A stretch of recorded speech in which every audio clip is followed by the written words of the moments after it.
इंसान के लालच की कोई सीमा नहीं है, बिल्कुल वैसे ही जैसे कोई सांप हाथी को निगलना चाहता है।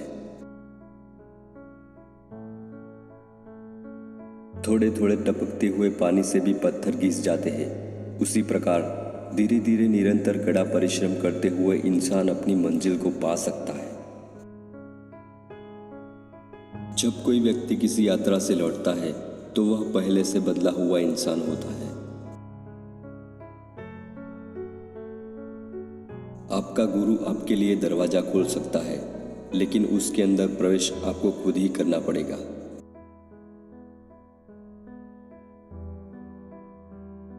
असंभव को हासिल करने के लिए जरूरी है कि वह सोचा जाए जिसका कोई अस्तित्व ही नहीं है। अगर आप कल्पना कर सकते हैं तो उसे हासिल कर सकते हैं, और अगर सपना देख सकते हैं तो वैसा बन भी सकते हैं।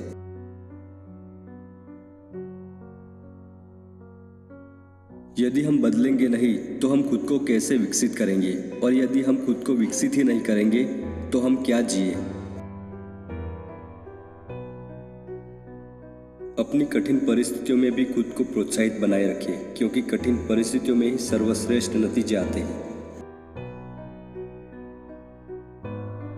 प्रयास करने छोड़ देना हमेशा जल्दबाजी ही माना जाएगा। आप जब भी कोई असंभव दिखने वाला काम करते हैं तो आप इसी प्रकार से कोशिश करें कि आप इसमें असफल नहीं होंगे। जिन लोगों को सफल होना है वे कोई ना कोई रास्ता ढूंढ ही लेते हैं, और जिनको असफलता का रोना है वे कोई ना कोई बहाना। सफलता हमारी पहले से की गई तैयारियों पर निर्भर करती है। यदि हम पहले से कोई तैयारी नहीं करते तो हमारा असफल होना तय है। ठोकर खाने में और गिर जाने में फर्क होता है। सिर्फ बोलने से ही चावल नहीं पकते।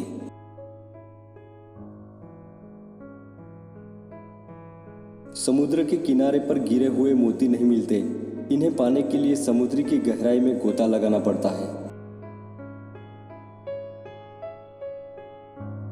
आप कदम दर कदम चलते हुए ही सफलता को हासिल कर सकते हैं। एक ही बार में आप मंजिल को नहीं पा सकते। यदि आप अपने लक्ष्य को हासिल करने के लिए कड़ा परिश्रम निरंतर नहीं कर रहे हैं तो आप किसी फसल को तैयार होने से पहले ही काट लेना चाहते हैं।